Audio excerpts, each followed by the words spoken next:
Hello, listeners of the Mad Scientist Podcast. I'm your host, Chris Cogswell, here with my co-host, Marie Mayhew. Marie, what's up? We're still not dead. We're still alive for this moment. Yeah. It's so exciting. Yeah, we joke. We're all ha ha ha ha ha. Look at us, still surviving. I know. Still playing with fire. It's just a matter of time. Let's do it again. The fire is only going to get hotter this episode. Idiots. Dear listeners. Man. Idiots. This episode, we are going to talk about. So last episode, we started off by talking about Robert Bigelow's early history, and we got from essentially him as a kid. His grandparents had this UFO experience. It affected him greatly.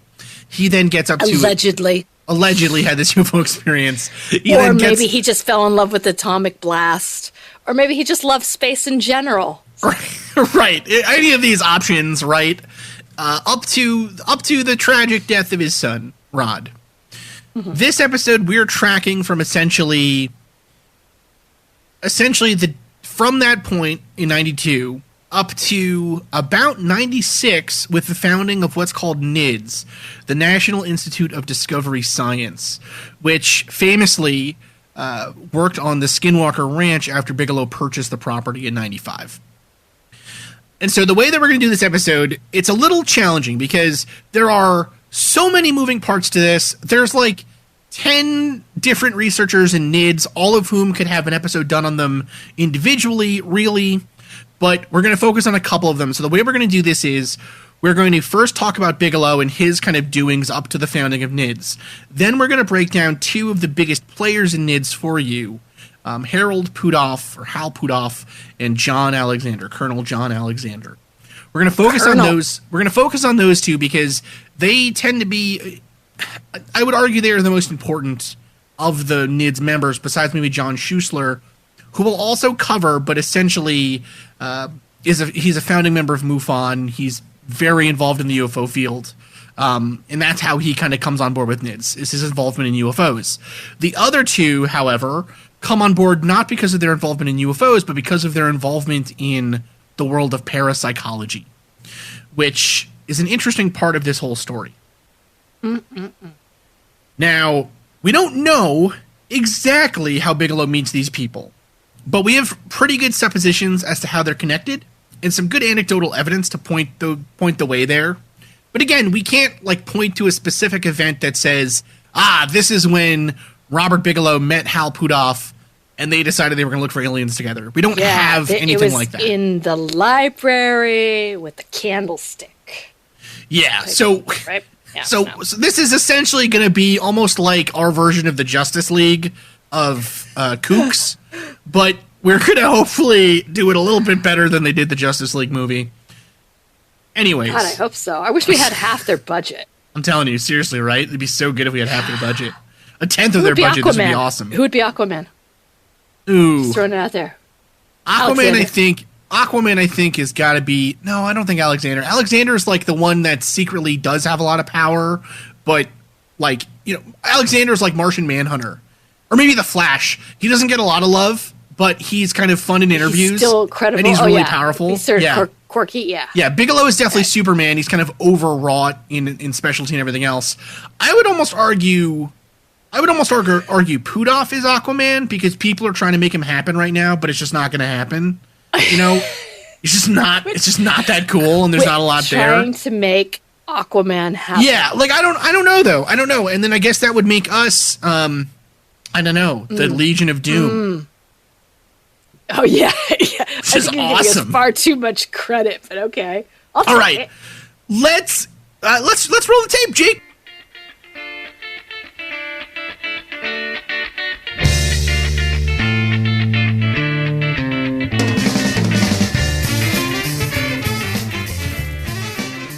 Who would Jake be in Legion of Doom? I feel like... Didn't Morrison write Legion of Doom? Yeah, no, Doom Patrol. Doom Patrol. That's different. Yeah, no, I think, honestly, Legion of Doom, I would argue, I don't know, maybe Jake is Brainiac, because he's kind of the brains behind the technical stuff and everything else. I would argue I'm Gorilla Grodd, because I'm very hairy, and I walk, so according to Katie, I walk like a gorilla at nighttime to the bathroom. Like in those Katie's YouTube like, videos of gorillas walking. Thank you. Yeah. Thank you for disclosing that for the American public. And then, Maria, I guess that makes you Lex Luthor. I'm bald. I'm not gonna lie to you. I'm bald. I'm bald and evil. Why not? And the other thing is, I am so much more Marvel than I am DC. Even before Marvel was a thing. I liked it before it was a thing. You know, so did I. But then I go back and I read the comics that I go back and read now that still are good are the DC ones, like the old Batmans and stuff. And if I read old Marvel, I'm almost embarrassed by how corny they are. Like reading the Dark Phoenix saga again, I was like, oh my god, I can't believe I thought this was so dark and gritty and cool. X-Men is sort of a different, like, that's even sort of a little bit more standalone. Like, I don't know. When I was younger, I did love Spider-Man. I loved Spider-Man's the best series, right? Because I just thought that was awesome. All right, Bigelow. so the effect of the death of his son is undoubtedly significant, and it's definitely a part of what drives him, it seems. However, we showed in the previous episode that he was already doing this kind of research. He was already starting to fund research into UFOs by like the mid 1980s. There is a prevailing rumor out there in the UFO community that he starts getting involved because of the death of his son, but there's just no way that's true. We have documentation that he was already involved before that. Maybe it's because of his son's interest that he becomes extremely involved in things. However, and he thinks about, maybe making a name for himself to leave like a legacy or something. But it's very, very, I think it's very inaccurate to say that he becomes interested in this because of the death of his son. I don't think that's true. So, yeah. Well, I would say I think it's hard to pinpoint any one thing. I think that could be a propellant in this type of, of wanting to know something or trying to understand something better. He definitely became more visible during that time, spending money to accelerate things. So I think there is something to it. I don't know if it's the thing we think it is. No, I think that's the problem. Is it's like we don't know what that looks like, but it could be something that is just again like this more. I don't want to say public show, but this more of a outpouring of trying to understand things and trying to fund things that we're going to be getting into. Absolutely, yeah. So we know that in 1990 he was doing research with MUFON already. And especially, essentially the higher ups in MUFON too, like not mid-level people. He wasn't like going to a local meeting. He was working with the heads of MUFON. So that's probably where he met John Schuessler. And he ends up actually helping to fund in 92 a really significant abduction research conference at MIT, Massachusetts Institute of Technology. So it's famously one of, I think, the most significant kind of scientific studies of the event. And it kind of focuses on a couple of different things that Bigelow actually helped to fund, including an abductee kind of research survey. And then later on, with Alexander, a research survey of religious figures in the United States. But so Bigelow helps to fund and attends this conference at MIT. There, he certainly would have at least met with John Alexander, although it's said in some places that Alexander actually helped start that conference as well. So maybe they were already working together there. However, this is where, at least by 92, he would have already have met and known Jacques Vallée, John Alexander, John Schuessler, so a couple of the big names in NIDS. He's also, though, simultaneously funding other societies. So he starts funding the Rhine Research Center for Consciousness Studies, the Society for Scientific Exploration, which is a foundation actually started by Hal Puthoff. So that's likely how he met him, through this, again, kind of analysis and stuff. He becomes involved with the Mars Society, which the Mars Society, and actually also with the Space Transportation Association, both specifically in the space tourism divisions. So he's interested in making space hotels, right? The thing that he's always said he wanted to do. Yeah. Early on. And so the Mars Society is actually a group of people who get together to say that we should be traveling to Mars. right? We should be colonizing Mars for human habitation and study and everything else. Yeah. And then As also he becomes involved with the Nevada Test Site Association. So this is also where likely he would have met some of the other big names in NIDS, Edgar Mitchell, like actual scientists and astronauts. So it's actual scientists. Why were you air quoting the other ones? I'm not gonna say anything yet, Marie. This is where he met real scientists. Sorry. But so this is probably where he would have met people like Jim Winery, who becomes part of NIDS, of course. Where he would have met people like again John Alexander, not John Alexander. Sorry, I mean of course John Alexander as well, but also some other folks, right? So Martin Pilch may be there. He might have met some others. So, anyways. He then, at the same time, supposedly, Bigelow is funding a very interesting little group on a radio show called Area 2000. This funding starts in 1993. This group would become really important to the Bigelow legacy and story. It's a radio show with George Knapp, Linda Moulton Howe, and Art Bell. It's essentially the beginnings of Coast to Coast AM. So Bigelow helps fund them for this radio show, supposedly, in 1993.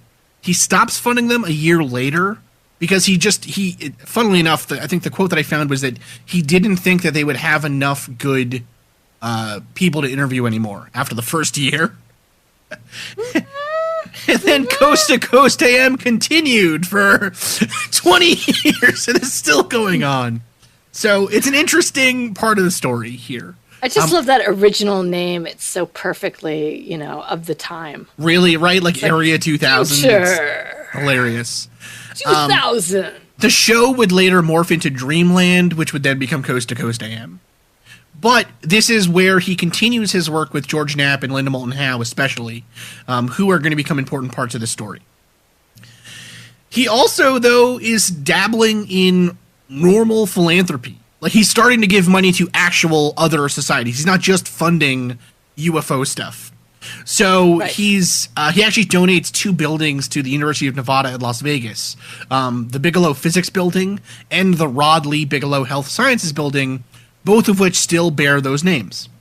Yep. So he's also giving money, and he is giving money to politicians and things, and primarily Republicans, but Harry Reid, of course, he's giving money to.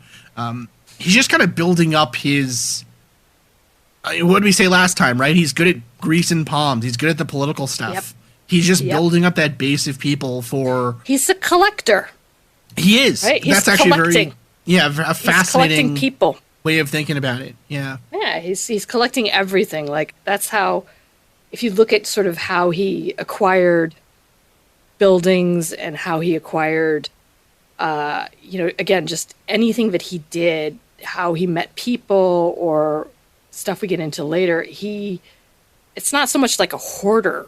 Because like you said, if it's not working, he's like, he dumps it. But I think it's interesting because he definitely has this sort of collector and connoisseur of figuring out people's usefulness and taking note of it and then coming back to it later. Yeah, that's absolutely true. And interestingly enough, actually, so from this point on, things are going to get a little bit dicey to pull apart truth from friction. Jake, cut it out. It's gonna. That's the best. How do you separate the truth from friction? Jake, leave it in. This part in the story is where things start to get really hard to pick apart the truth from the fiction, and the reason for that is because of a, dare I say it, pencil-headed nerd named Richard Doty. Nerds. Doty is famously involved in the Paul Benowitz affair, which Rob alluded to in our first episode, and we frankly just don't have the time to go over it as part of this series. However, we're going to create it as a bonus episode, the whole Richard Doty thing. That's going to go out to the Patreon first, and then a month later we'll go out to full listeners of the show.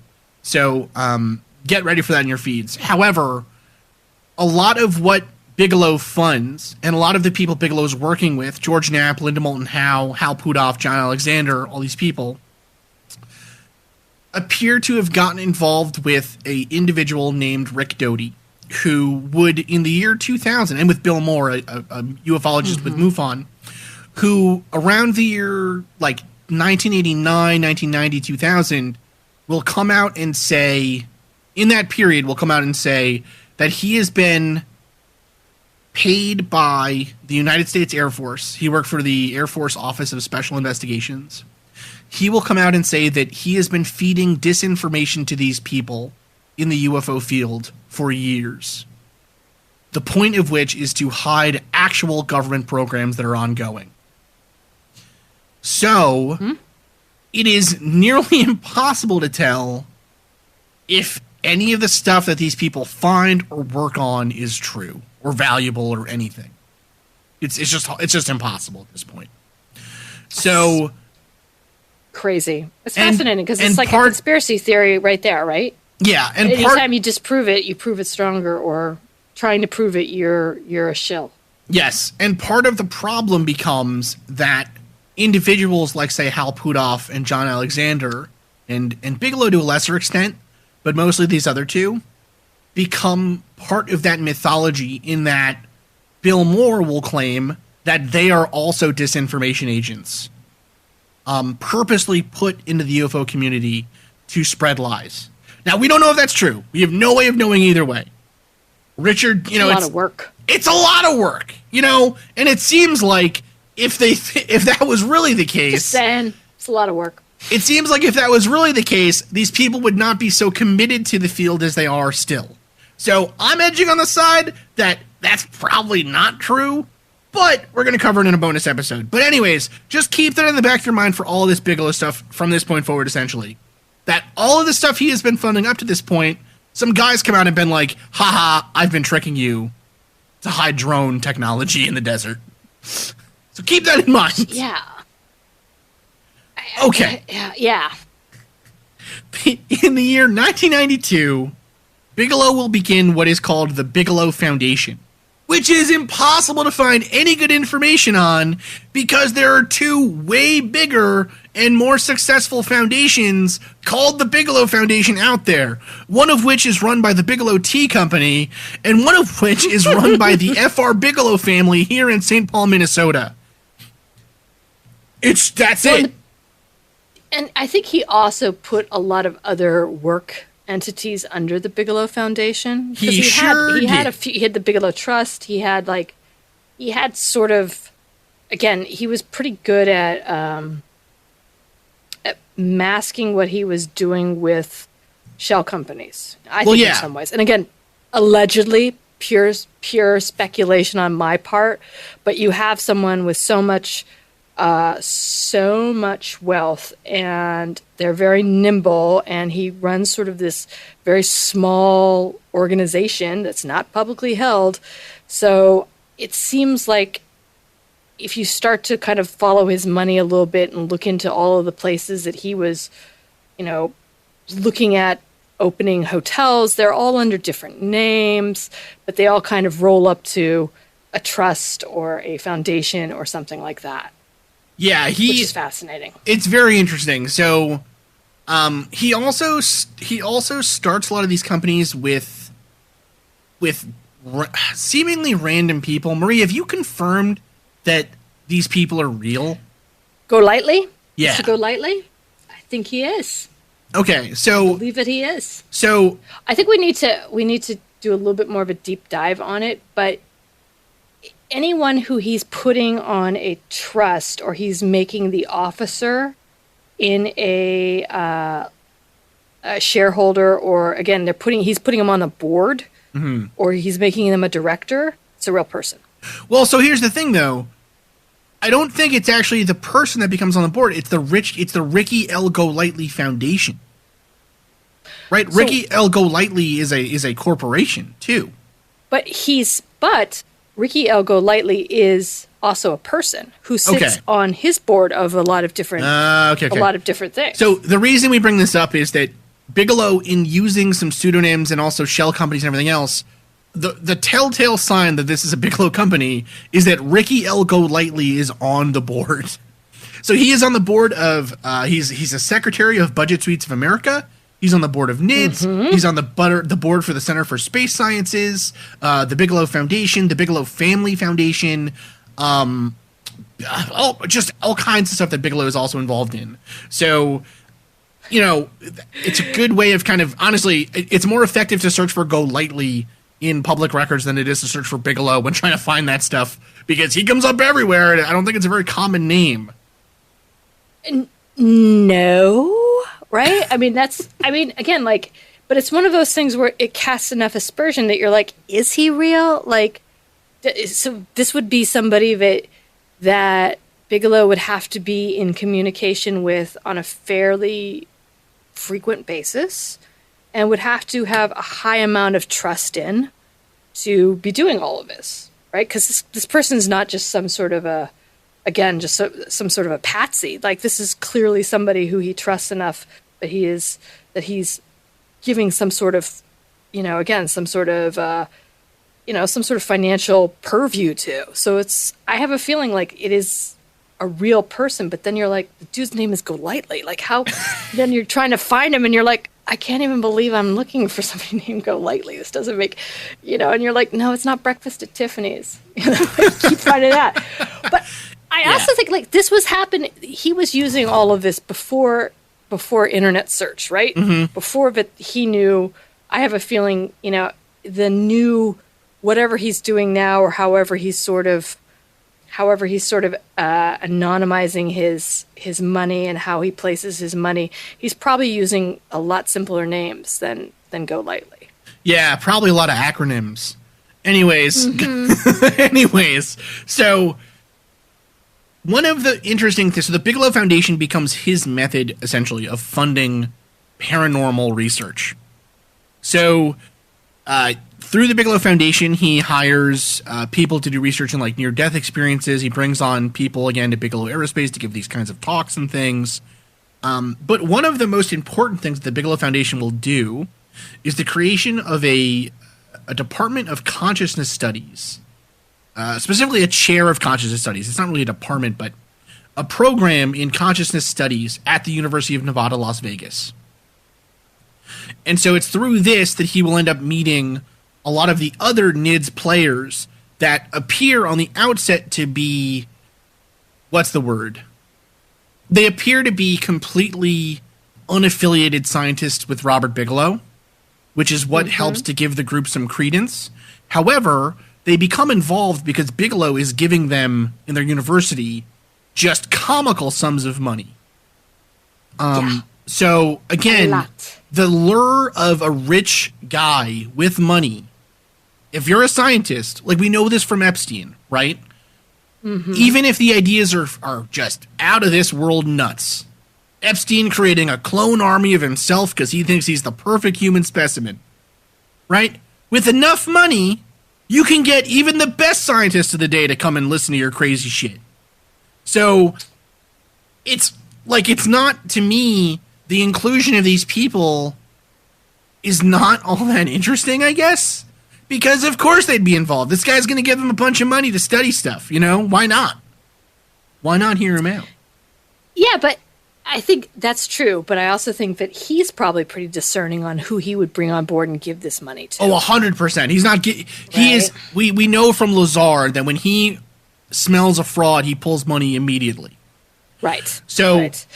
But he's giving something to... Like, he's giving millions and millions of dollars to something that is really just not any sort of proven anything. It's not even hypothetical. It's like a lot of it is... It doesn't, human consciousness, the Consciousness Project, it's like, how do you even go about thinking that that's something that you could substantiate in some ways? Like, what's the PowerPoint deck that you would give to Robert Bigelow for that? You'd be like, okay, so, it's like, that's insane that he would give that money and that he would validate. I would take the money, of course, if I was on the scientist side, but it's to me, it's just, I don't know. That's interesting. Well, and psychology is one of the few fields where these kinds of questions are taken, I think, a little bit more seriously just on the outset, because the idea of studying consciousness and extreme conscious experiences, that's not that out of the ordinary for the psychological fields. That's kind of been a running theme, kind of a subcurrent in the psychological sciences since Freud. You know, so I don't think that's that crazy to think that these people would be interested in this, but I do think, like you're saying, he is extremely discerning in who he gives the money to. Yes. So one of his first hires at the Bigelow Foundation, and actually one of the few people we know for sure, or at least will come out and say that she worked there, besides Colonel John Alexander's wife, is Dr. Angela Smith. So she is a psychologist who initially was working at the Princeton Engineering Anomalies Research Lab, or PEAR, as it was called. That group studied parapsychology, again, kind of in the late 80s, early 90s. Their main testing method involved the use of a random number generator to see if participants could affect the numbers that would be shot out. So imagine, Marie, so first off, a random number generator, that doesn't really mean what people think it means in terms of modern day, where a computer is spitting out random things. A true random number generator works on true randomness, like entropy, right? And so it's essentially you have a system where some physical a uncontrollable physical system is operating that will then cause a random signal to develop. Right. So, for instance, imagine a material that's irradiating its surroundings or shooting out electrons or something. Right. As it decays, those decay products will move about randomly because of, again, quantum mechanics and things. And so you can collect that signal, and it can be transferred into or transformed into a random number. Right. So, a number between, say, 1 to 10 that'll give randomness. So it's not like picking a card. Is that what you're telling me? No, it's not. It's not like picking a card at all. And actually, that is going to be one of the problems with the work that Hal Puthoff does. Is that his method is much closer to picking out a card. So, he's not. Are you saying he's not, quote unquote, a real scientist? I'm not saying allegedly, Marie. Allegedly. So there's what are known as true random number generators and then pseudo random number generators. The true ones are, again, a physical phenomena. So some other ones also are atmospheric noise, thermal noise, cosmic radiation, background radiation is another one that can be used for that. But essentially, it's just you're essentially pulling out things that are affected by entropy, and so you're getting true randomness to be studied. And so what these studies would do is they would have people kind of sit in an area and try to predict or force the random number generator to give out a number of their choosing. Right? And so in that test, then, you can actually measure and see, well, did the number 4 come out more often than any other number? And if that is statistically significant, then that is a very compelling argument for psychic powers. How did that work?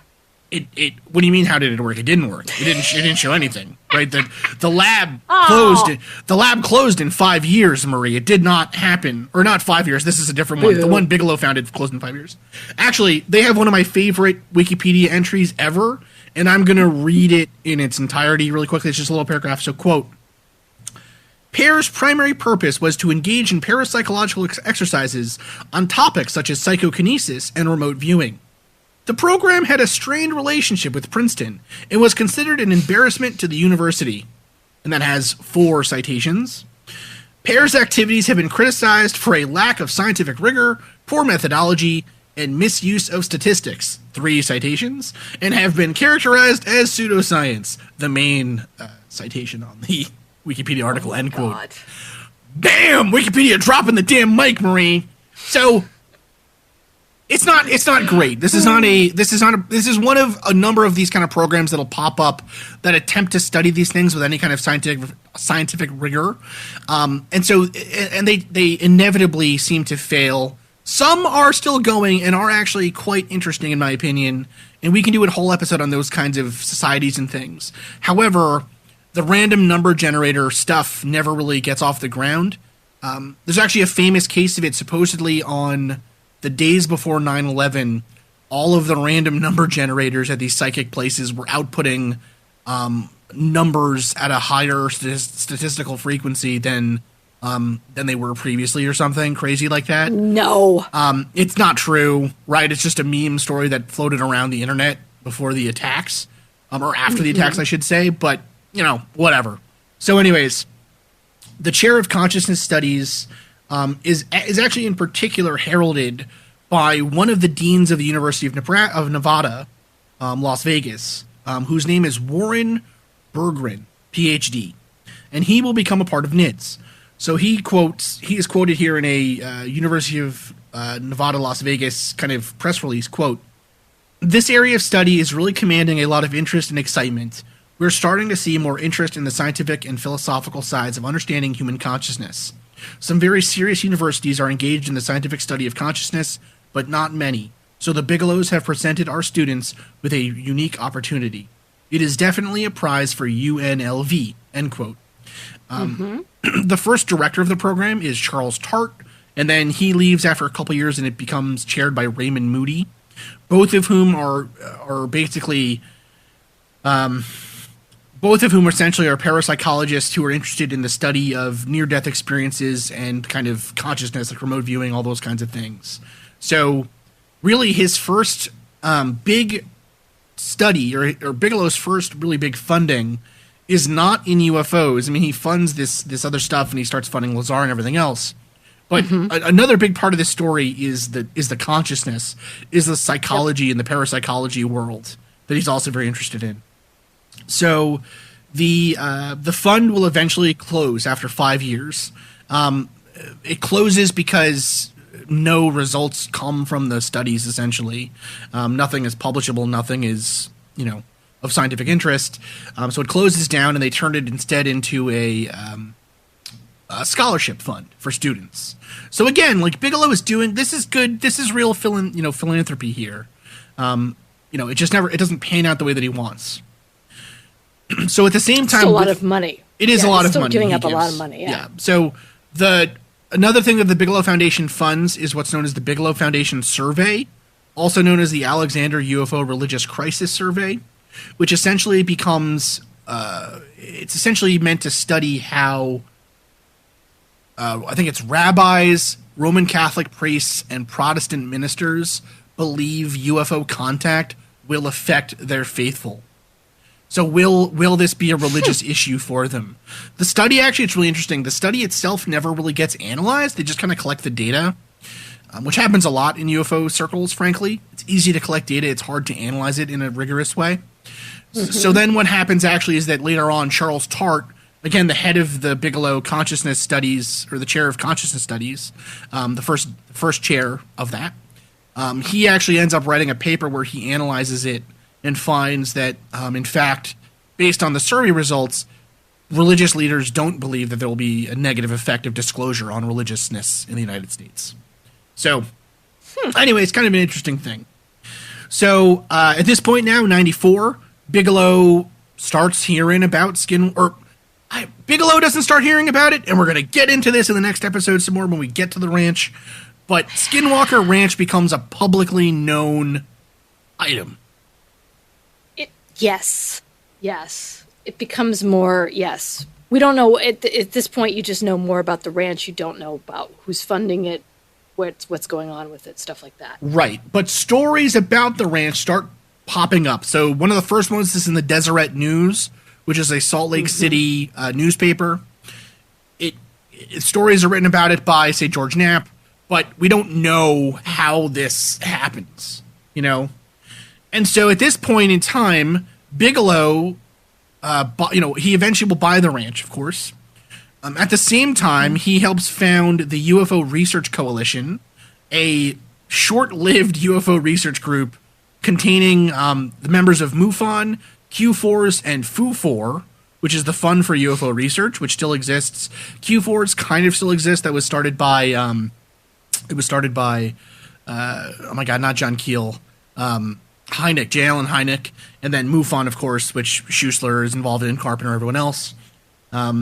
But this is a group that's meant to kind of bring all the camps together, and like all good UFO stories, the camps then immediately start infighting and it disintegrates. So, of course, good times. And then you finally get something that can bring everyone together. That's the first problem you're gonna have. Yeah, it's good stuff. So, at the same time, though, interestingly, it's universal. Like when the aliens do come down and land, that's the first thing that they can, that we can draw them to, that we've been able to agree on. Right. Look, none of us like anyone else. It's perfect. We can't be Nobody in groups likes anybody else's ideas. We can't be in groups of more than 10 or we start killing each other. Cool. Welcome to Earth. I would even say 7. Maybe. Yeah, 10's high. So at this point then, 94, Bigelow has also started putting out ads in scientific journals looking for scientists who are interested in studying anomalous phenomena. In particular, he places one in the magazine Science, which is not really a magazine, it's a journal, a scientific journal. And that is where one Colm Kelleher will say that he first becomes introduced to Bigelow. He sees this ad, he becomes intrigued, and he contacts the team, and eventually will join NIDS. And so that gets us to 95, where NIDS starts. Now, we've already shown, and we've discussed here, that it's very likely that he was already working with some of these people, and some of them he certainly was already working with. But we're going to go through some of these names here. So this is the full list of members of NIDS, based on their website on the Wayback Machine. We're going to go through all the members now, and then we're going to go through 2 people in particular. So, of course, you have Warren Berggren, who is an animal physiologist by training. So he is that previous dean of the University of Nevada, Las Vegas. He's the dean of the Department of Science, like an interim dean. And he's the one that's there when that chair of consciousness studies is formed. So that's how he kind of knows Bigelow. You also have Douglas P. Ferraro, another PhD, who was the provost of the University of Nevada, Las Vegas, and a psychologist. So again, obviously, part of Bigelow's circle here. He's giving away philanthropy monies to the University of Nevada, Las Vegas. That's how they know him. We then have Albert A. Harrison, who is a psychologist who's known specifically for his work in how humans interact in social systems, but in particular, how those social systems will translate to space colonization. It's likely that Harrison is someone that Bigelow would have met at like the Mars Society or even the Center for like Space Tourism. However, he meets him somehow, obviously. I love that. There's also Edgar Mitchell. Mm-hmm. Edgar Mitchell, easily the biggest deal on the team, right? A actual astronaut, big deal, right? Big deal. A real astronaut. Yeah, so he is part of NASA's 5th astronaut group. He's in a support crew, and then it's just awesome. Right, he's a great guy, super cool, into this stuff. We know he's been into this stuff for a while, or we knew that he was into this stuff for some time. So Edgar Mitchell, big get for NIDS. The next one is Melvin Morse, MD, who is a near-death experiencer, or a near-death experience researcher, in particular a pediatrician. He actually wrote some weird books about like near-death experiences and meeting God and stuff like that. So he's definitely part of this kind of milieu of near-death experience and consciousness studies that Bigelow's doing. Then you have Martin Pilch, PhD, who is a laser scientist from Los Alamos. It's quite sensible to think that he knows this team from either Pudov or John Alexander, who will go on to work at Los Alamos. Mm-hmm. Ted Rockwell, a doctor of science. Again, he is associated with Princeton University in Pear.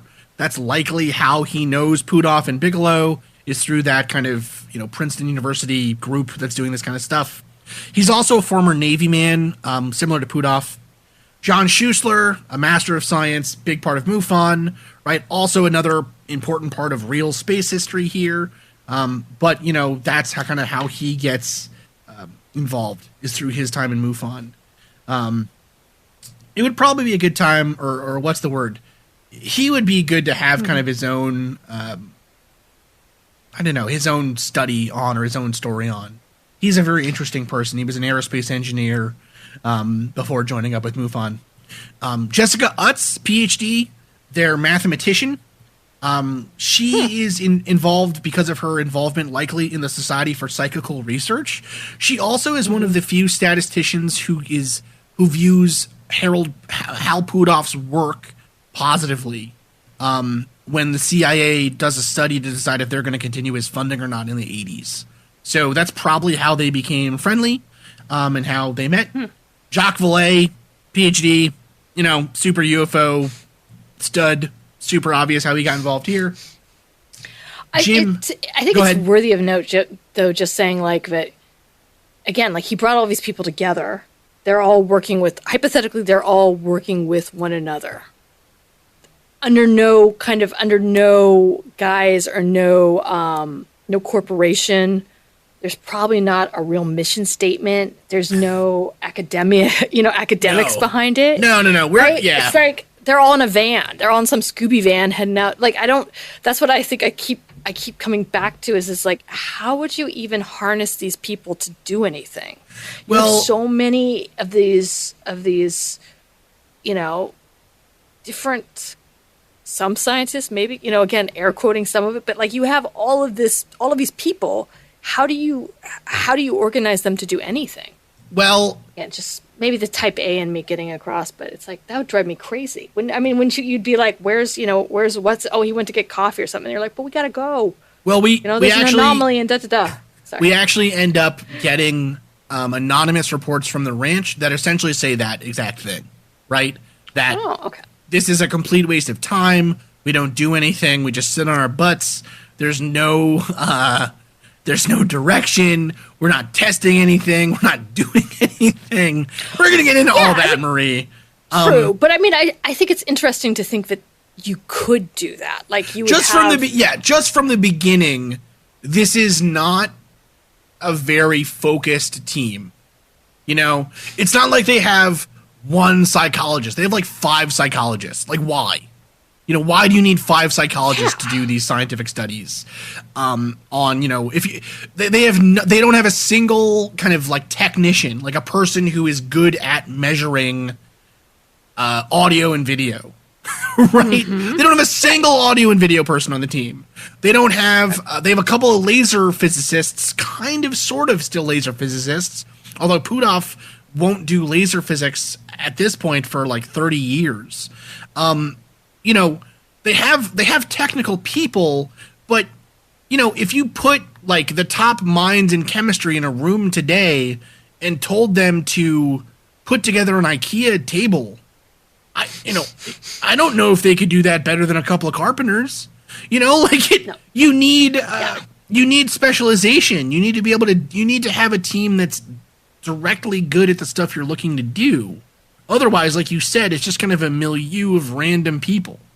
You know, and you have to like disclose what you're doing. That's the other thing. If the Justice League is going to fight Manta Ray in the bottom of the ocean, they don't send Batman and the Flash, right? You send Aquaman because he's good at that, because he's got the specialization. That's why the Justice team works. And they have the organization, right? They have the back end, like they have the management to kind of get these people in place and figure this stuff out.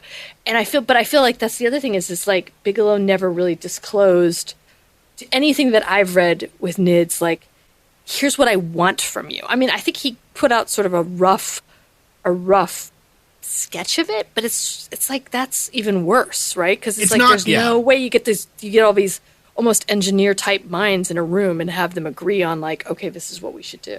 Well, it's also kind of like money, throw at it, man. That's it's cool also kind of. I think it's also kind of funny and hopeful to have a statistician on board when you don't run a single experiment. I love that. Like, why have a statistician? You know what I mean? Why have a statistician if there is no? Besides, okay, we don't know for sure that they didn't run experiments. They ran some, of course, But we are making all sorts of assumptions. It could have been a real finely tuned Right. machine. Bigelow might all have we an know. alien in his garage right now. We don't know. But In his multi-car garage in many different locations. the challenge is, Some in space. even if you think that this stuff is real, why, like, the statistician might be useful at some level, but it seems like kind of a big leap to think that part of what she will be doing is actual statistics on evidence, when you know that the chances of an event occurring are super small, even on this ranch that supposedly is super haunted.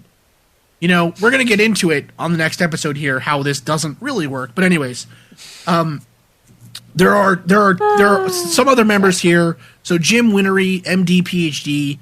He's a chemist and he's a very kind of a famous flight surgeon at this point in time. Mm-hmm. His particular work is how the brain responds to getting shut off by G-forces, like in a cockpit of like a space shuttle. So why would you have him? I don't know. Riddle me this. He Like, kind why of would you came have for the him? free bagels. I don't know. It's not clear. Then, of course, Colm Kelleher, PhD. He is the administrator, quote unquote. Although, again, those are big air quotes there. He says that he basically gets his start doing immunological research. He works for the Jewish Center for Immunology in Denver, Colorado. Sees this job offering in Science Magazine. Decides to join. The thing says, quote, an organization was looking for science managers who were interested in exploring the origin and evolution of consciousness in the universe. So he joins up. Anyways, And who, like, again, like if you are one of these scientists, you are taking, like, granted it's a good deal of money, but, like, what's the hook? Like, you could make a good deal of money, or at least enough money. I don't know. Doing whatever. Like, I don't even know. You're like, I don't even know how much they were. I don't even know how much they were really paid, to be honest. Like, did they get benefits? Well, did they have unionized? Based on the Bigelow Glassdoor reviews, their benefits aren't great. It's not great. So it's not clear. He yells a lot. He it's seems not like he is volatile. Yeah, it's or at least he has high expectations. He does. The other person that's involved in all this is Mary Ullman, who is just listed as a staffer on the NIDS website. Who the hell knows what that means? Well, they've got to do something. Like, again, like, somebody's got to, like, again, office supplies, figure out where the conference rooms are, you know, fix computers. Sorry. So this is a team of, you know, a lot of mostly guys. Yeah, right? Like, how many total? So, estimated, like, at its heyday, how many total? So, 14, 15 if you include Bigelow people, one woman, Jessica Utz, with a combined age at this point in the story of about 1,000. Almost all PhDs. They're all PhDs. Almost all PhDs. They're at least all masters in some field. Yes. And some of them are legit versus not. Like, you've got a real astronaut. And so two of the people that we haven't mentioned are John Alexander, PhD, and Hal Puthoff, PhD, who Hal Puthoff is listed as chairman of the board, a title he will take on again later on for To the Stars Academy, when he is, you know, later on in part of the story. Spoiler alert, listeners. So let's get into these people here a little bit.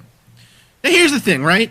Like we've said, this is a group of people who are it's completely not random how these people were brought in, but so we kind of have the people who are involved in parapsychology, right? Mm-hmm. We have the people who Bigelow knows from legitimate connections, like the University of Nevada, and at this point, essentially the University of Nevada, and then Colm Kelleher, right? And then we have the people who are who know him from space tourism, right? Likely that's going to be, you know, Albert Harrison, Jim Winery, you know, those kinds of people there. I guess. So, like, when I look at this list of names, I can't help but wonder, like, is there some other common denominator that we just are not seeing? They might all know. legitimately believe in this stuff. I don't know, but it's sort of like, again, to have all of these people who, some of them maybe make more sense to be there versus not, but just this huge range. Because again, it's like, if I'm Bigelow, I've got enough money to be relatively selective of the people that I'm bringing into this, and 14 in this field it's not a huge number. I mean, I don't want to call them kooks, right? No, I don't want to say but let's just pretend, just for the sake of argument, that they're scientists in the biology, whatever the natural science, or they're chemists, or they're engineers, or they're astronauts. So they have you have a kind of a wealth of people that you could draw from. But these are the ones that these are the 14 that you kind of bring together to do this. Well, it seems... And that's why I think it's interesting, too. It's like, I don't know if we're missing something. I don't think we are, but... It seems very much so that... I mean, first off, a lot of those people are going to become extraneous characters. And that sounds crazy to say about, like, say, Edgar Mitchell. That he's the person that gets kind of left out of the cool group. But really, the core of NIDS becomes John Alexander, Hal Puthoff, Schuessler, and Colm Kelleher. Those really become, because these people no statistician. These other people are listed as part of the science advisory board. So part of what they're supposed to do, or part of what their mission is supposed to end up being, is you'll do some investigations maybe, but a part of their stated goal appears to have been to actually analyze scientific data as it comes in, to act as a peer review board almost. Since that data never comes to fruition, it's hard to know that we know of allegedly. Right. It's hard to know how much of it ends up actually, how much do they really become used in all of this? I guess. Based on all of the stories that we have heard, and we're, again, going to get deep into this with the Skinwalker Ranch series next, based on everything we've heard about this, those other people they're not really involved in the same way. It's likely they will eventually bring on. They just got the business cards. Is that what you're saying? Maybe. I mean, it's hard to know. Maybe the T-shirt, the NIDS T-shirt. They will eventually bring on another veterinarian who, because of their interest in cattle mutilations, and she becomes part of To the Stars Academy too at the very beginning. Mm-hmm. But really, this initial team of kind of really big names and stuff, it's really hard to know how much do they really contribute to this overall effort. But by the end, I think it's safe to say that they are not really involved anymore. And you get that from Hunt for the Skinwalker, that the core team is this and the later team is this, that kind of stuff. But yeah, but the problem I have with Hunt for the Skinwalker is that's one person's account. In a lot of ways, that has influenced other accounts. You don't hear from Jessica Oates, the statistician. You hear anonymous stories, right, of people writing letters to UFO groups saying we didn't do anything. But that's not the same. That whistleblower has secondhand knowledge. Yes. So it's not good. So I'm just sort of curious because again, it's I forgot, and excuse me as I kind of go down a small rabbit hole, I forgot how many of them there were at NIDS. I was thinking when we were talking about that's the thing. I was thinking maybe 6, right? The core team. The core team becomes those ones that we said. Well, the core team that we know of, because here's the other thing: it's what if these people were involved and we don't have their account because of whatever they found or whatever's been disclosed and publicized, right? I mean, you're saying that Kelleher he's the one who wrote Hunt for Skinwalker, right? So I mean, it's there's a financial incentive to come out with some of this stuff in some ways as well. I'm just saying that you got a lot of people here that you haven't heard from about what their experience was. Absolutely, which would be fascinating. I agree with you. for sure. That's true. I'm getting the SUV. I'm getting gas in it. I should be in Minnesota and then we can be in New Mexico probably the next day. Oh. Yeah, that's not like a 20-hour drive. Anyways, so part of this, and actually the question of how these people all got together is part of a larger conspiracy kind of idea, or a mythology, I guess I should say, because it's hard, again, to tell how much of it is conspiracy versus not. It's part of this idea of Richard Doty, again, of a group known as the Aviary, which is supposedly that group of disinfo agents who, these are UFO researchers, parapsychologists, whatever, essentially like half the NIDS board, who are being given real information about UFO involvement by the U.S. government in exchange for helping to cover up cases and give information to the government about UFO sightings. In the hope, again, of hiding, say, our drone program that was going on in the 80s and 90s. So it's hard to... Part of that mythology is that all of these people have affiliations with or have worked around military bases in California and Nevada. And so that's how they're connected. They're all part of this kind of circle of people interested in this. What's known initially as the UFO Working Group. That's going to be part of our Patreon episode and our bonus episode that'll come out. But, okay. Let's get into this. Bum, bum, bum. Sorry. It needed a sound effect, yeah. All right. It's good stuff. So the story here of Hal Puthoff. Let's start with Hal Puthoff. So Hal Puthoff, begins his career as a promising electrical engineer. So he graduates from the University of Florida with an MS in electrical engineering. Then will serve in the Navy. So he works with the NSA, actually, in the early 60s at Fort Meade. His work for the NSA was on the study of fiber optics and lasers.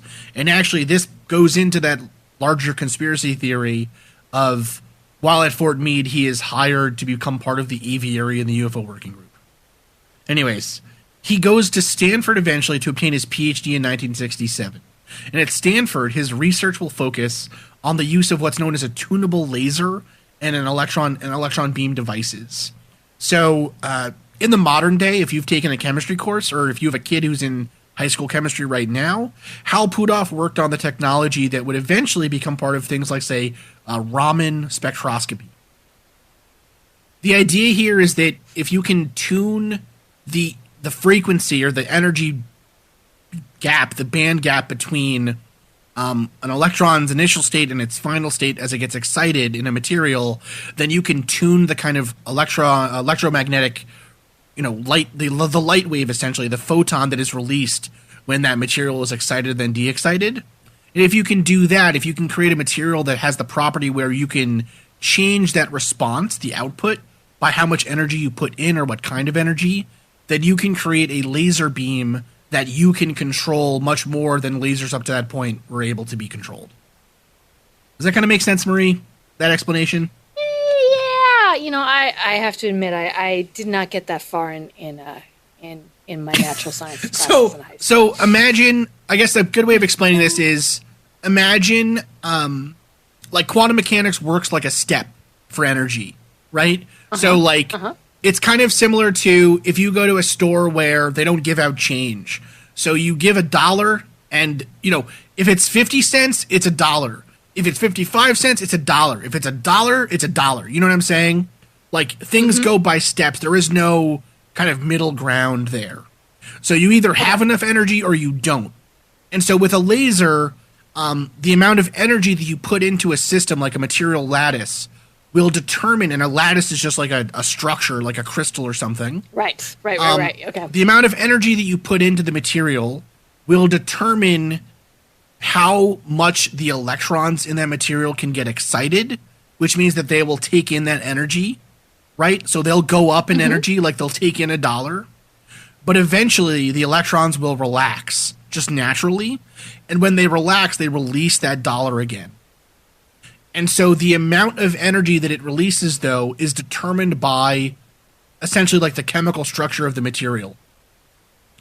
in a tunable laser, there are multiple frequencies that you can hit to get different colors, for lack of a better word, of light to release from the laser beam.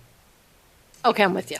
So imagine, like, instead of plucking like a single guitar string, or rather, let's say this way, instead of just having like a flute that can only play one note, you have a guitar string where, depending on where you place your finger, you can change the output of the sound wave. Okay. It's the same kind of way. I'm with you. You're like inputting. The theremin. It's almost exactly. like a theremin in some You're ways. inputting the same amount of energy, but you're getting a different note out. So Boom. Hal was working on work where you could create tunable lasers. And the reason that this is important is that different amounts of radiation give different chemical bonds, are like guitar strings. So if you can change the amount of energy that you pluck that guitar string with, you can get different information about the chemicals that are in a structure. Okay. That's basically how Raman spec works. So, like, every chemical species has a specific, like, note that it makes when it's plucked with laser energy. But they'll only... He sounds legit. He was What's super... your beat? He It was sounds super legit at this point. He's so legit at this point. Sounds legit. What then happens is Hal goes through some personal traumas. So at this point in time, he's a lecturer in the electrical engineering department at Stanford. He has some students that will graduate with their own PhDs in electrical engineering or applied physics. But, like, Hal's marriage falls apart, and he's kind of finding himself bored with his life and things. And so he ends up joining the Church of Scientology. Oh. Yeah. And so he will then Tough road to hoe. He'll Church then of spend time Scientology, as man. well at the Assailant Institute, which is a commune. Echelon, whatever the heck it's called, right? A commune that's focused on the human potential movement. So, like, humans can become psychic if they meditate and study enough and whatever. So, really quick, a quick pop culture note about this for anyone who's seen Mad Men. So the end of Mad Men, and spoiler alert, I'm going to give away the end of Mad Men, where he is when he's thinking about the Coca-Cola commercial that he ends up becoming famous for, is supposed to be Echelon. Oh, interesting. That's cool. Yeah. So at this point, it's a big hippie thing. Yeah, it is a huge hippie thing at this point. No, it absolutely is. It's a huge thing, and frankly, it's a big part of L. Ron Hubbard's whole Scientology thing, right? It's how he's getting some people to join Scientology, is saying, like, well, we have the answers to that stuff, right? So at this point in time, L. Ron Hubbard is trying desperately to find any kind of scientific corroboration for the stuff in Dianetics. And so specifically, good luck, buddy. Specifically the ability to turn normal people into psychics, to have the ability to do remote viewing, to have telekinetic powers, to be able to communicate telepathically, all this kind of stuff. And Pudov is at the wrong place at the wrong time. He is, going through things that are hard to deal with generally. And then he has this, frankly, cult leader be like, come hang out with us. We got the answers, right? Yep. And so 1970, he obtains a patent on his Raman laser. He's 33 at this point in time in 1970. But at the same time, he writes a notarized letter describing how great the E-meter is. So the E-meter, for those that don't know, is a device used in Scientology to measure your, like, thetan levels, the aliens eating your... You want to get into what a thetan level is? I don't think we should get into it too much. It's like psychic negative energy, but it's actually aliens on your mind or something. South Park did a surprisingly good rundown on all of it, to be honest. They did. They were tight with that. Anyway, so the letter is notarized. It's written by Hal Pudov. So he says, quote, "Although critics viewing the system, Scientology, from the outside may form the impression that Scientology is just another of many quasi-educational, quasi-religious schemes, it is in fact a highly sophistical and highly technological system more characteristic of the best modern corporate planning and applied technology, end quote. Is it? Yeah, Is so it, though? he falls for Scientology super hard. And so by 1971, he reaches the stage of OT 7 in Scientology, which is operating thetan level 7, which was the highest level possible at that point. And at this point, he is now claiming that he himself is psychic. He can perform remote viewing feats. There's one particular case where he says that he can read, what was it? I think this was him, but there's a story of standing outside a building and reading the directory inside the building, and then going in and finding that it's right. So he completely gives up, essentially, on physics. Convenient. And jumps to, yeah, very convenient, right? Do they have donuts in there?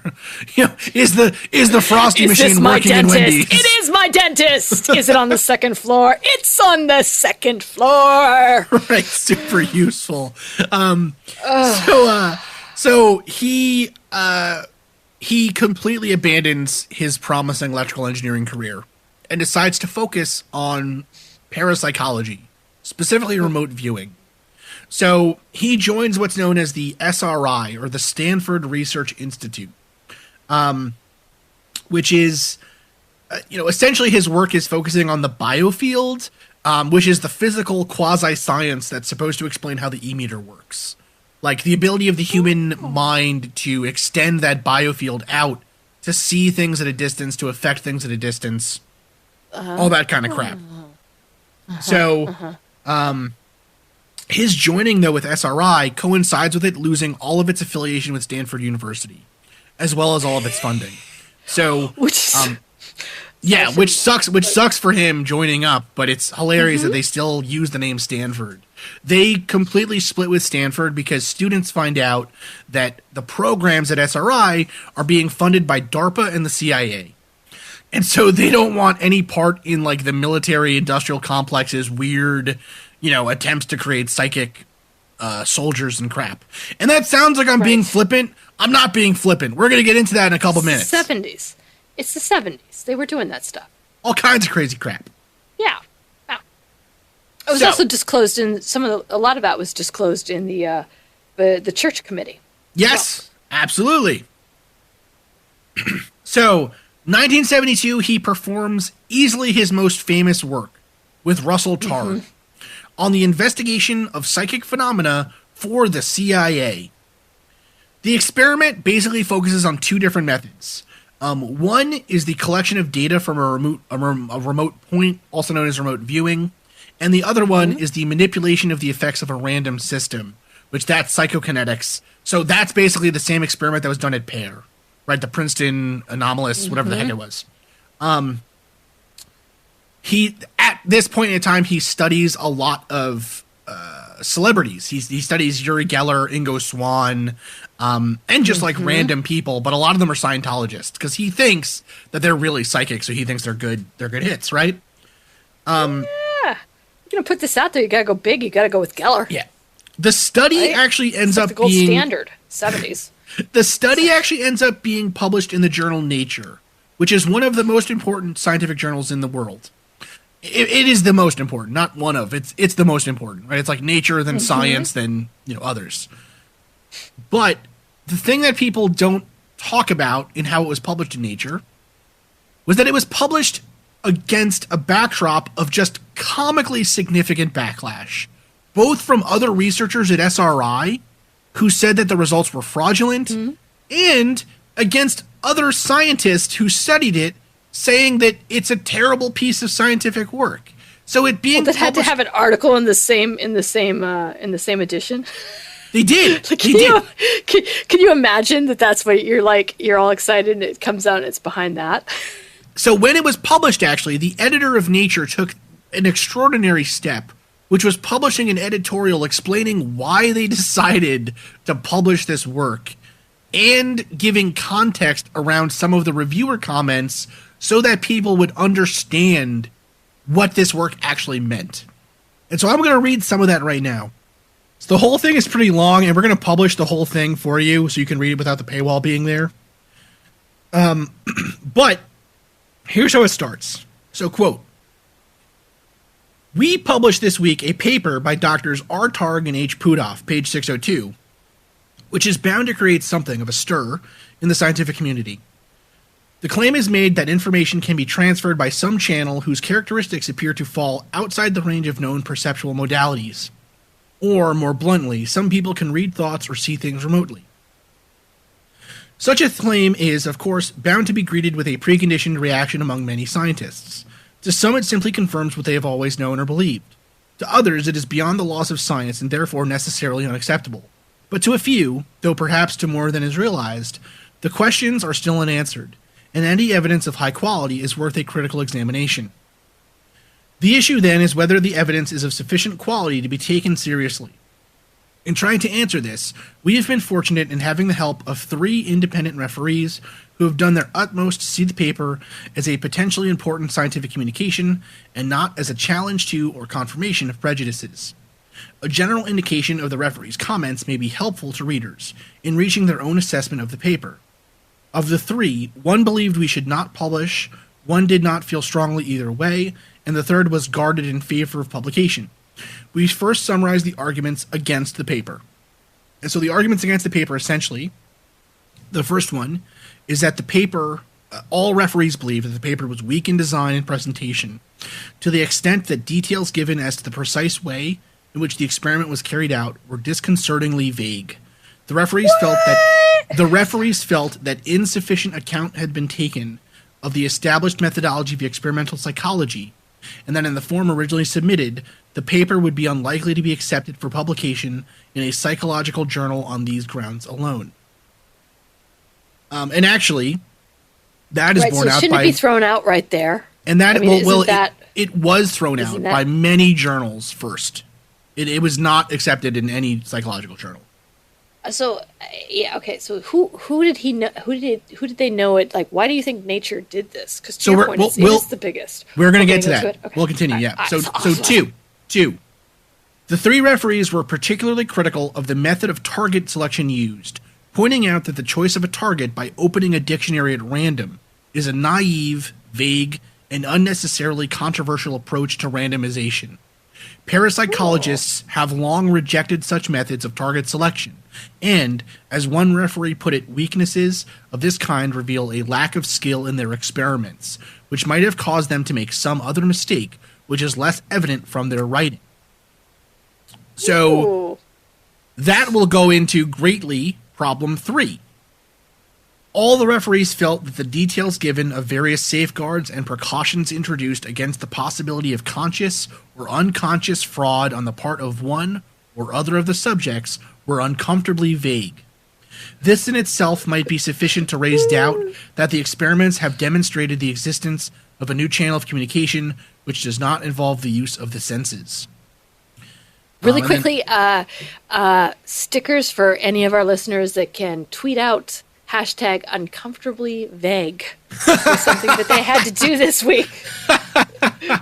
That's my favorite. That is my favorite. It's a pretty good one. And then it's uncomfortably vague. And then 2 of the referees felt that it was a pity that the paper, instead of concentrating in detail and with meticulous care on one particular approach to extrasensory phenomena, produced a mixture of different experiments, using different subjects in unconnected circumstances and with only a tenuous overall theme.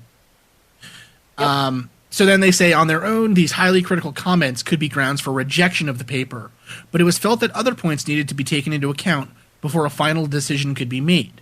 First, the paper is presented as a scientific document by 2 qualified scientists. 2, the authors have clearly attempted to investigate under laboratory conditions, phenomena which, while highly implausible to many scientists, would nevertheless seem to be worthy of investigation, even if, in the final analysis, negative findings are revealed. Third, very considerable advanced publicity, it is fair to say not generated by the authors or their institute, has preceded the presentation of this report. As a result, many scientists and very large numbers of non-scientists believe, as the result of anecdote and hearsay, that the Stanford Research Institute was engaged in a major research program into parapsychological matters and had even been the scene of a remarkable breakthrough in this field. The publication of this paper, with its muted claims, suggestions of a limited research program, and modest data, is, we believe, likely to out the whole matter in a more reasonable perspective. Okay. And then two of the referees also felt that the paper should be published because it would allow parapsychologists and other scientists interested in this field to gauge the quality of the Stanford research and assess how much it is contributing to parapsychology.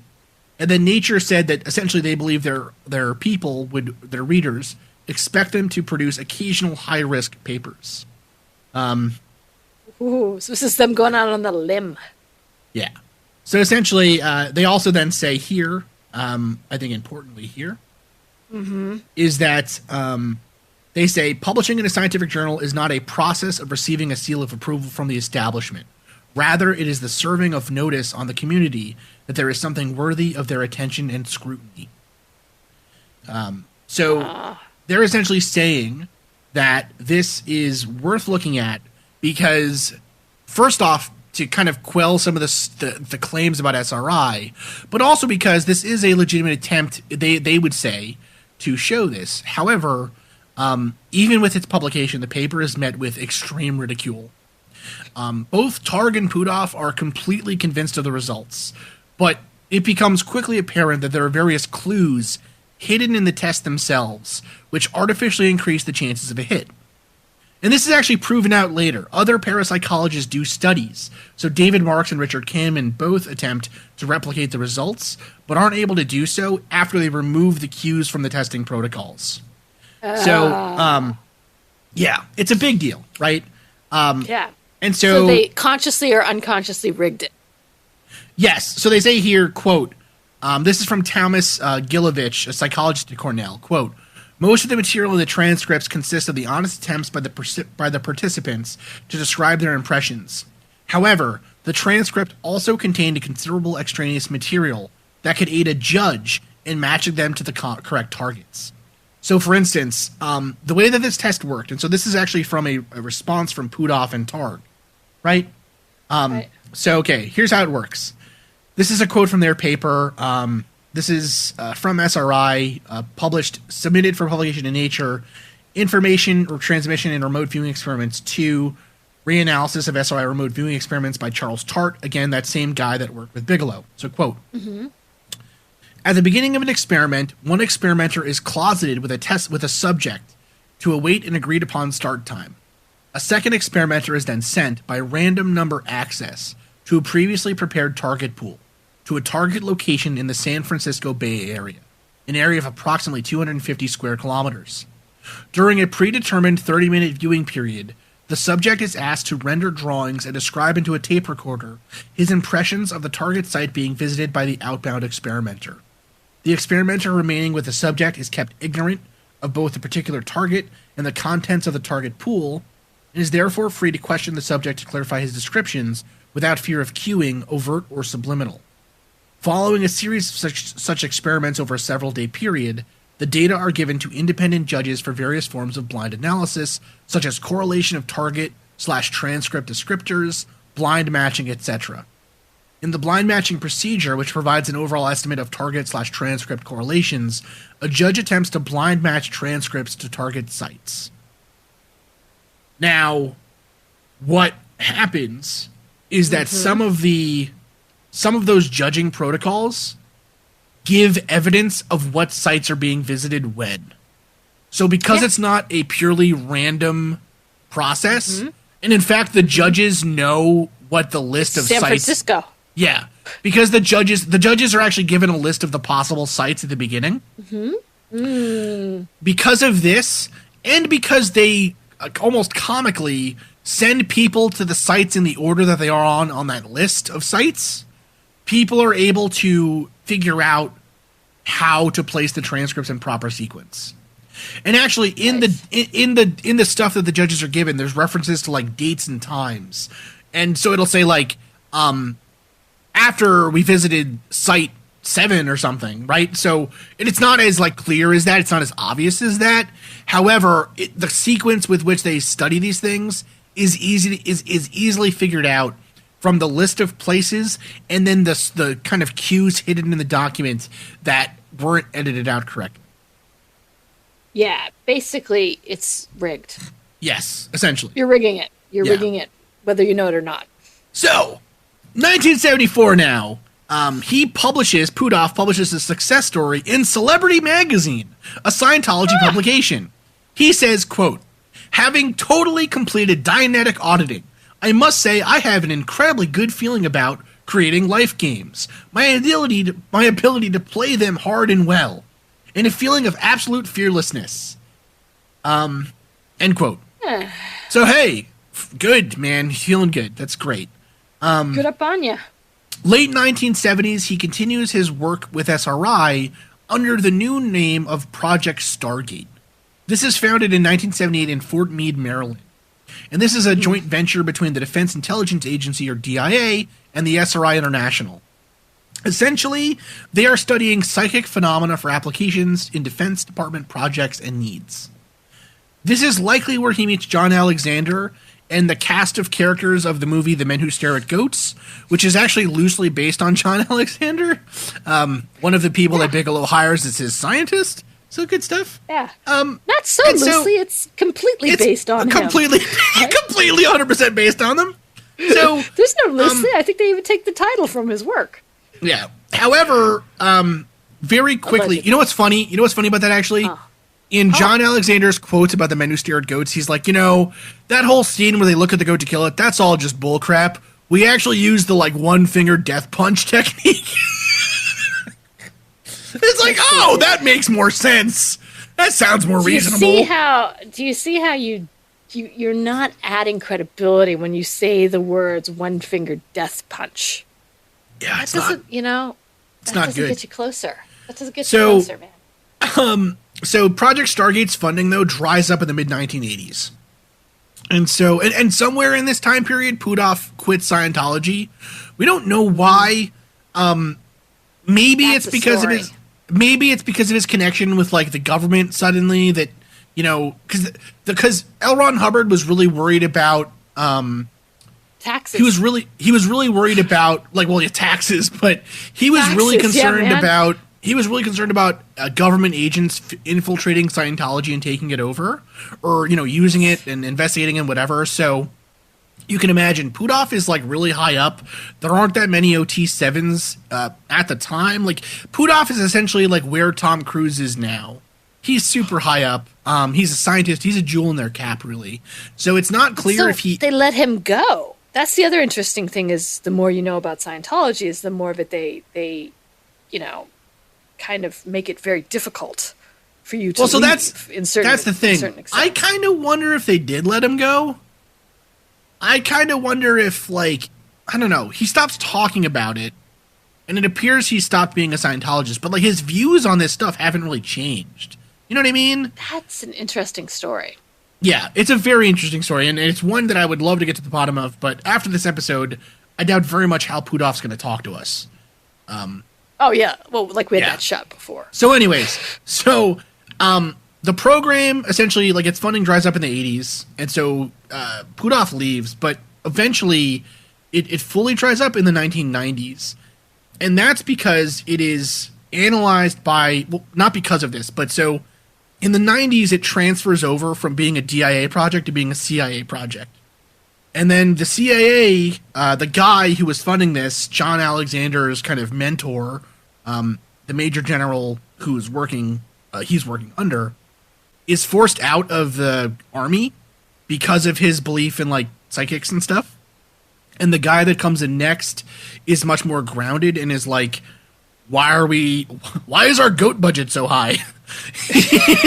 why are we, who spent $1 million on for a one-finger punch? Right, yeah, who spent $1 million on crystals? This doesn't make any goddamn sense. So they move to more traditional, that's the way that it's listed on the website, more traditional security analysis tools. And so they basically do an audit of the psychic program. And so part of that, though, is actually Jessica Utz and psychologist John Hyman for the CIA performing a review of the results of the Stargate experiment. And so she basically says that the results of this are a compelling argument to continue the program within the intelligence community. But John Hyman says it's complete crap. So he says, quote, the laboratory studies do not, or this is actually from, this is from the executive summary called An Evaluation of Remote Viewing Research and Applications from the American Institutes for Research, published in 1999. Quote, the laboratory studies do not provide evidence they address an important, the laboratory studies do not provide evidence regarding the origins or nature of the phenomena, assuming it exists, nor do they address an important methodological issue of interjudge reliability, that same issue that Puthoff had before.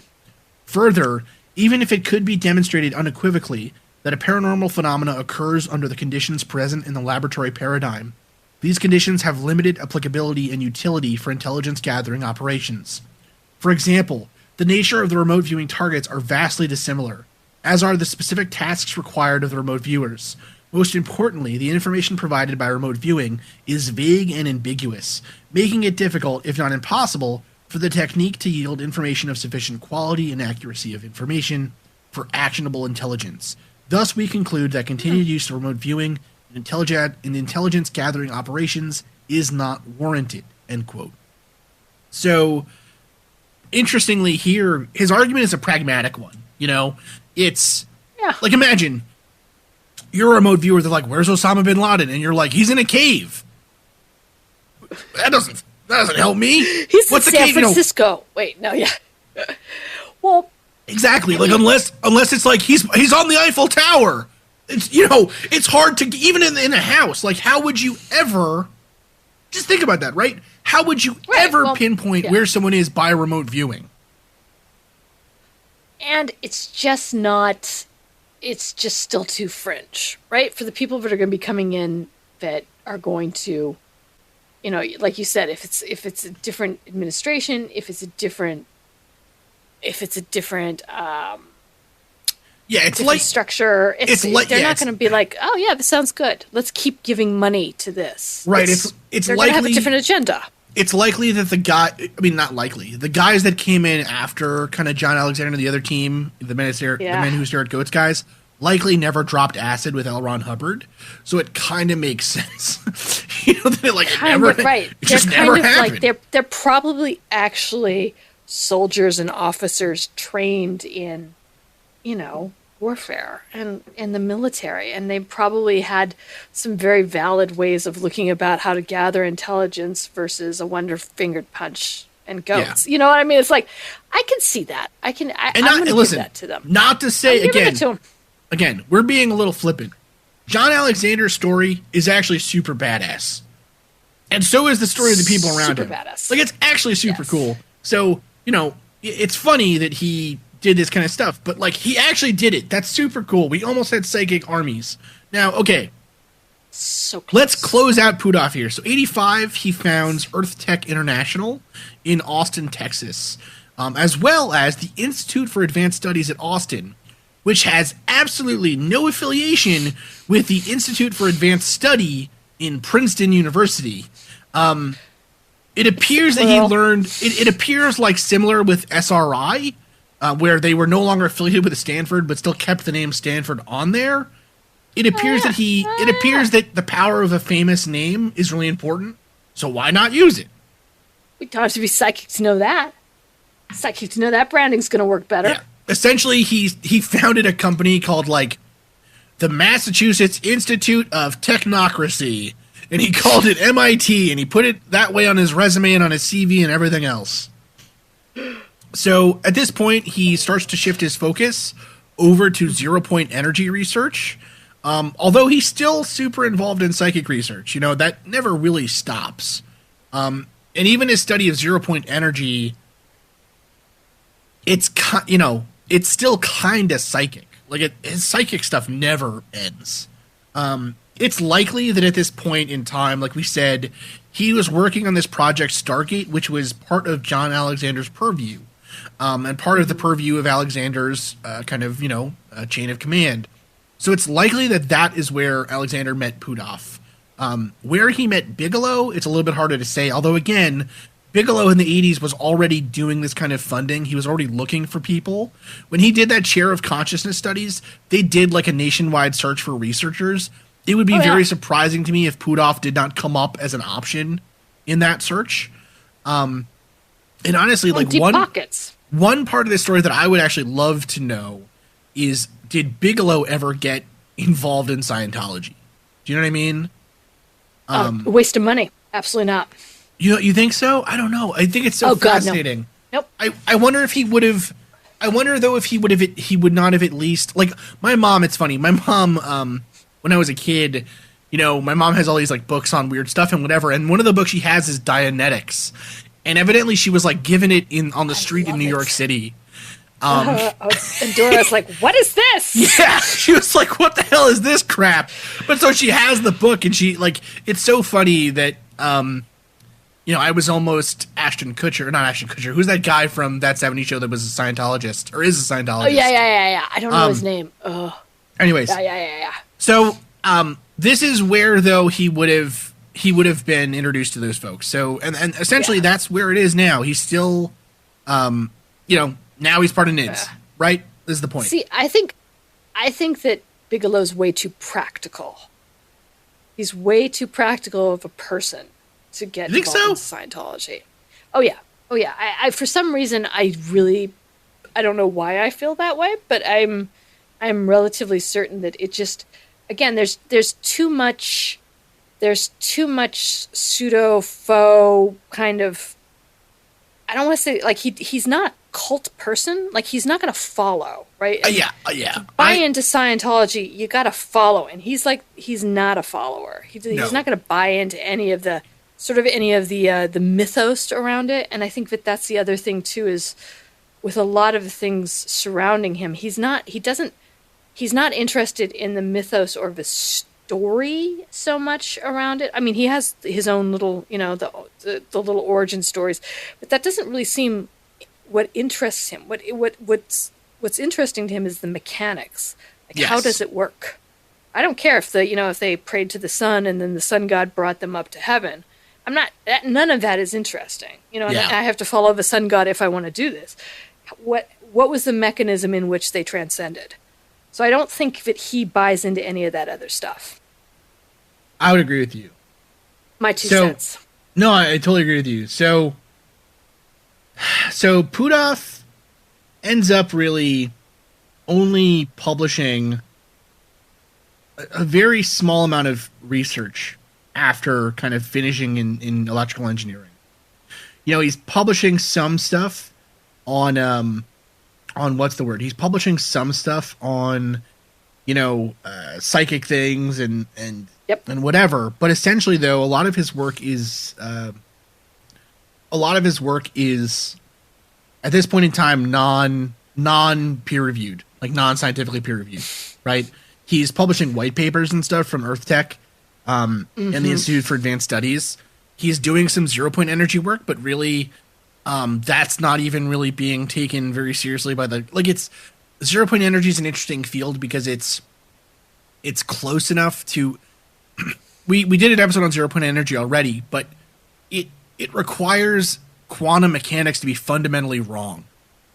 And so it's an idea that has been and besides quantum mechanics having to be fundamentally wrong, thermodynamics also has to be fundamentally wrong, because you're pulling energy from you are by definition breaking the second law of thermodynamics. You're pulling energy from a fully freely available energy source without any entropic losses. Yeah, so it's essentially like a perpetual motion machine kind of idea. So an energy dissipates by nature, right? That's what the second law of energy says. Energy will dissipate in transfer. Right. So how is what he's doing any different than like snake oil salesman? Honestly, with a lot of this stuff. So the thing is that it's similar to, like, say, the multiple worlds hypothesis, right? there you can still do mathematics about 0-point energy. You can still publish papers on it, but the physical reality of it, no one takes seriously, right? There are still Marie, there are still people publishing papers about flat Earth. About not the flat Earth, self. but about I'm trying to think of like a good example, like climate change denial, right? There are people publishing papers on climate change denial still. Yes. They're small fringe communities. I think my whole thing is what's fascinating to me is you go from something that is, again, sort of that he had a path or a future or something that was a bit more, I don't want to say traditional or known, and it's like Scientology and then 0-point energy is sort of, again, just, I don't know, to me it equates roughly into snake oil salesman. Like you're making something into something that is hypothetical and maybe someday could be proven, but not into any sort of, I don't know. Well, sorry. I'm with you. Like he was working on a field of physics that would become like intensely important. Like he legitimately was working at the forefront of physics. And then there's an article, I can't remember where it's from. It's linked in the notes here, but I think there's an article that has the perfect name for it, right? How did Hal Puthoff let Scientology ruin a promising scientific career?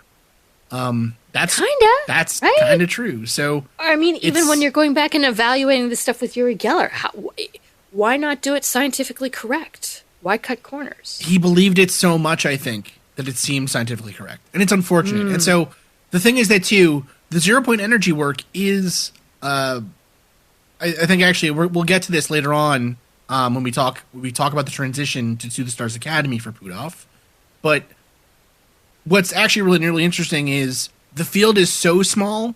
It's literally like Puthoff, Eric Davis, one of his buddies, and like 2 other people doing research into 0-point energy, and they all have similar kind of paths to Puthoff.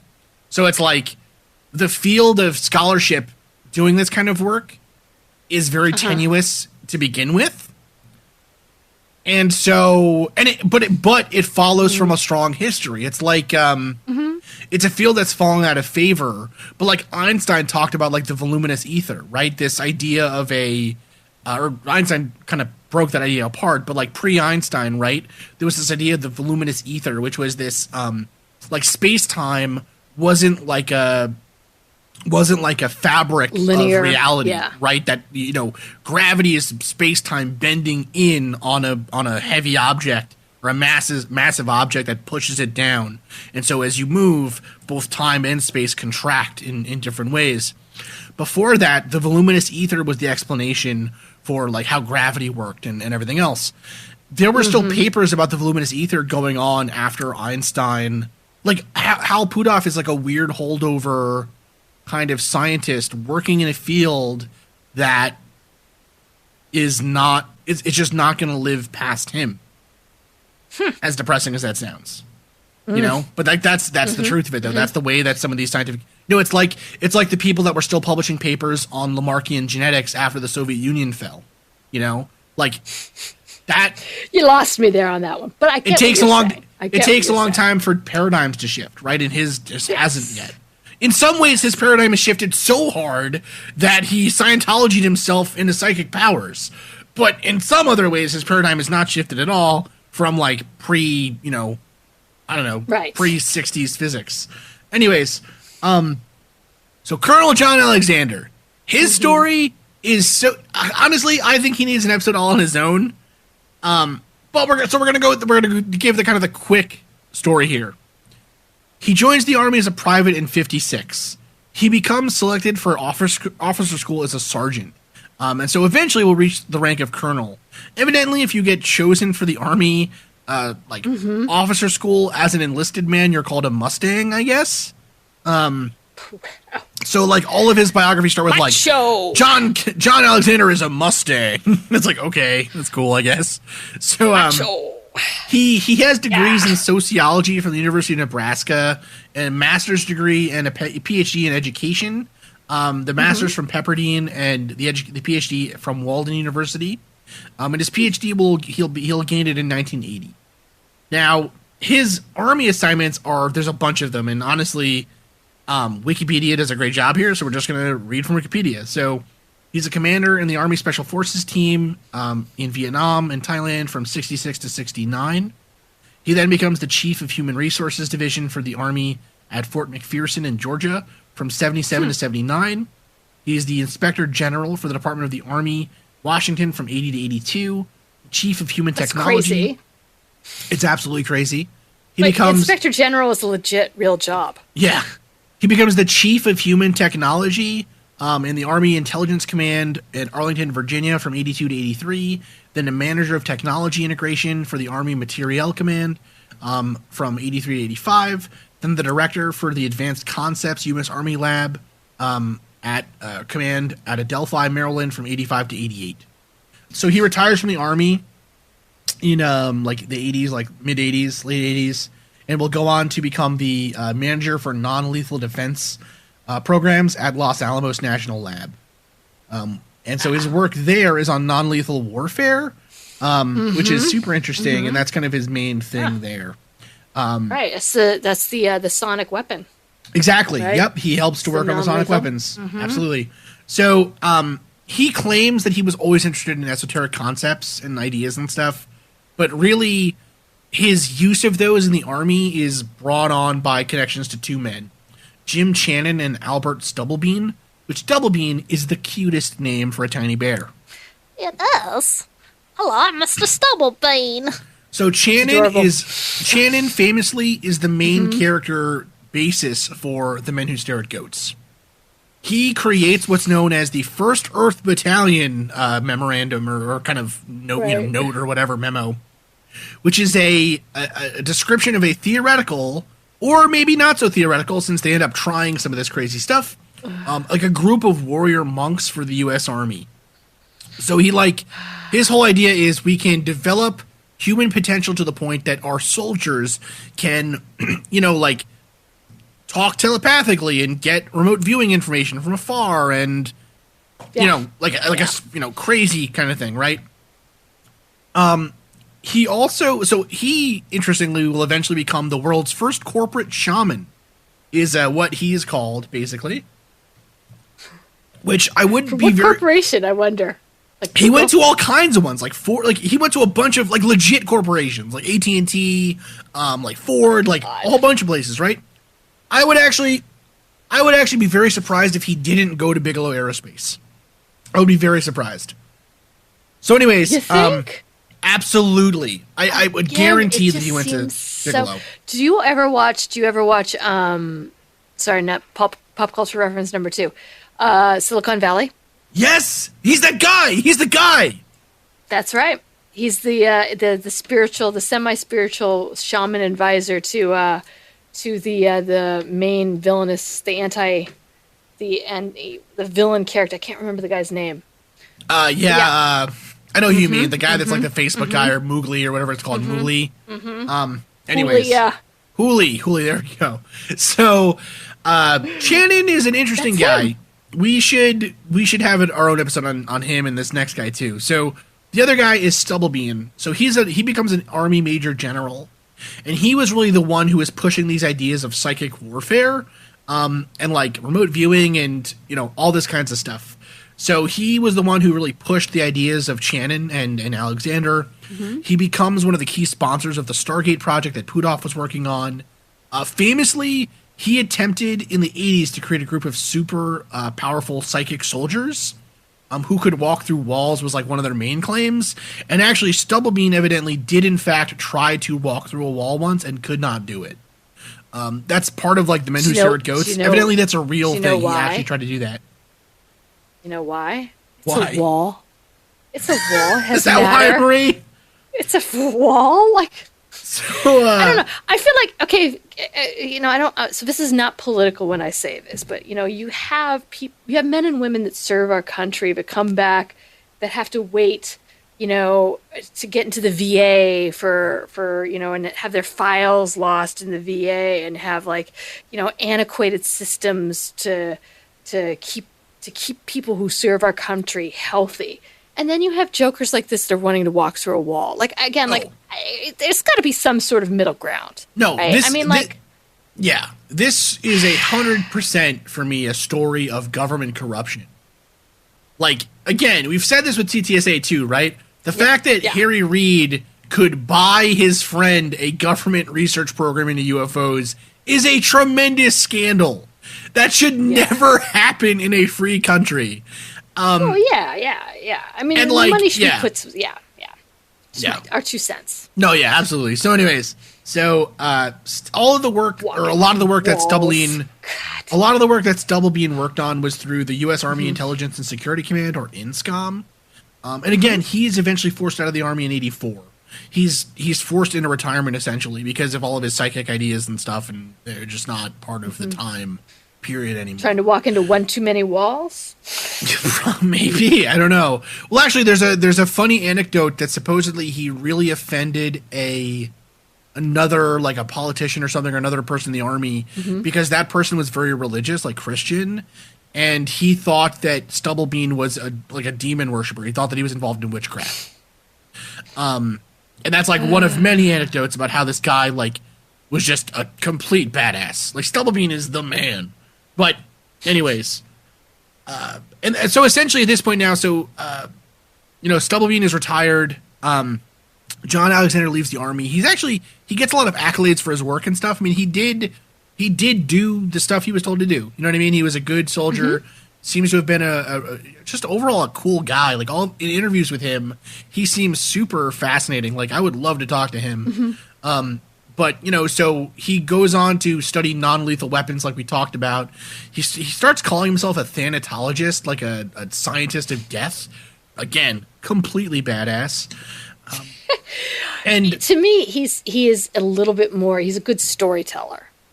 When we did Skinwalker, I watched some of his retelling of certain stories. I'm he's pretty good. He tells a good story. Absolutely. It's interesting. Absolutely. He's charismatic in that way. He ends up, so his wife ends up working for Bigelow in the Bigelow Foundation, and Alexander also helps to it's not super clear, but seems to have helped to have started that MIT research conference, and he's certainly involved with Bigelow at, again, that Alexander study of kind of religious response to UFOs and stuff.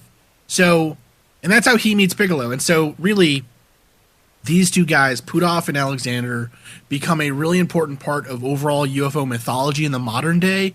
Puthoff is a part of To the Stars Academy. He is pointed out as a beacon of unbiased, quiet, careful scientific analysis. And I think his history speaks for itself. To be I would tend to agree with you. Yeah, it's a little hard to make that claim that, this is someone we should be listening to. And on top of that too, it's interesting that this would be the team again that would kind of crystallize around Bigelow, because this is a guy again who has so much money and he has a lot of real influence, and he chooses, I don't know. So these are the people that are very evident that he has put forward in this. Again, I think there may be something to that. We only know that they have this association because they have made it public that they had this association in a lot of ways, right? And it's they've made public what they have done, or they have disclosed more about what they have done to help their own sort of mythos and story. But again, what if they're not really the story? What if they're just, again, the subterfuge? Absolutely. No, you're completely correct, right? Part of this story, or part of all of this that we have to keep in mind, is we know the parts of this that some of the stuff in this, it took a lot of digging to get to, you can imagine. But some of it is very out on the surface. And that's the part that they probably want you to see. And so that is why I think it's really important to keep in mind this possibility that a lot of this might actually be non-conspiracy misinformation. Yes, or one side of the story for sure. And so, basically, that is the founding of NIDS, the National Institute for Discovery Science. And so the scientists are all hired by 1996, and then they will begin their study of a facility that will go on to legend to be known as the Skinwalker Ranch. So they're packing up their bags, right? They're getting all their gear together to go to Utah. And that, dear listeners, is where we will pick up next episode. That is if we make it. We gonna die, Marie! No. No, we'll be fine. All right. Good night, listeners! Good night! Thank you again, dear listeners, for listening to the Mad Scientist podcast. I have been your host, Chris Cogswell, joined by my co-host, Marie Mayhew. If you'd like to contact the show, please send us an email at themadscientistpodcast@gmail.com. That's all one word. You can also follow us on Twitter at MadScientistPod or at Team Giant Squid for Marie. And of course, you can see us on Facebook, on Instagram, and all over the internet as the Mad Scientist Podcast. And again, our logo is the one with the pumpkin head, so it's easy to see. If you've enjoyed the show tonight, please consider supporting us on Patreon, where the money that you give to us will help us to promote this show further, to make it better, and just to spend more time making it. We love doing that. We do love doing that. Our logo was designed by Carrie Shaheen. Our web design is done by Desdemona Howard. Woohoo! And our sound design is done by Jake Cardinal. Thanks again for listening. Thank you. This has been a Damn It Chippy production.